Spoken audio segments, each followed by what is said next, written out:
So yes every सी students, आपको एक tip देना चाहूँगा। जैन 26 के एग्जामिनेशंस में आपको बहुत हेल्पफुल रहेगा ये। दोनों साइड से मैं आपको टिप देना चाहूँगा। एक तो प्रैक्टिकल यानी कि जो क्वेश्चंस प्रैक्टिकल आते हैं उसके लिए, और एक रहेगा थ्योरेटिकल वाला पार्ट। तो पहले प्रैक्टिकल वाली बात कर लेते हैं। तो प्रैक्टिकल के लिए मैं आपको बताना चाहूँगा कि आईसीआई आपके वर्किंग नोट पे बहुत ज़्यादा फोकस करती है।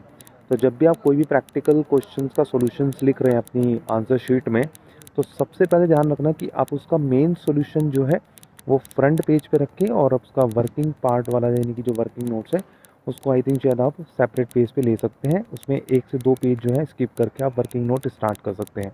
अगर आप वर्किंग नोट नहीं देंगे, राइट, आपका जो मेन सॉल्यूशंस रहेगा उसके भी नंबर आपके ज़्यादा नहीं रहेंगे। जैसे सपोज करो 14 मार्क्स का अगर क्वेश्चन पेपर है, तो उसमें से आप ये मान के चलना आप हाफ मार्क्स जो होते हैं वो वर्किंग नोट के होते हैं, यानी कि 7 मार्क्स वर्किंग नोट और 7 मार्क्स मेन सॉल्यूशंस के होते हैं।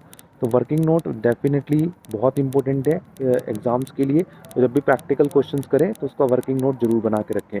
दूसरी बात, अगर मैं थ्योरेटिकल वाली बात करूँ तो थ्योरेटिकल आंसर्स को लिखते टाइम बिल्कुल भी उसको लेंथी नहीं बनाना है। उसको की पॉइंट्स में, यानी कि अगर स्ट्रेट क्वेश्चन पूछा है डायरेक्ट क्वेश्चन, तो उसके की पॉइंट्स की वर्ड्स आपको यूज़ करने हैं, की पॉइंट्स में लिखना है उसको।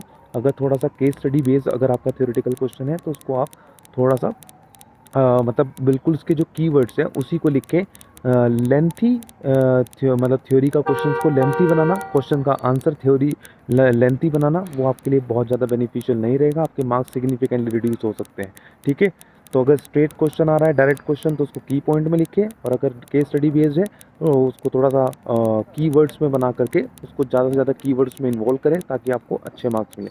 तो ये thanks a lot, thanks for watching you, God bless.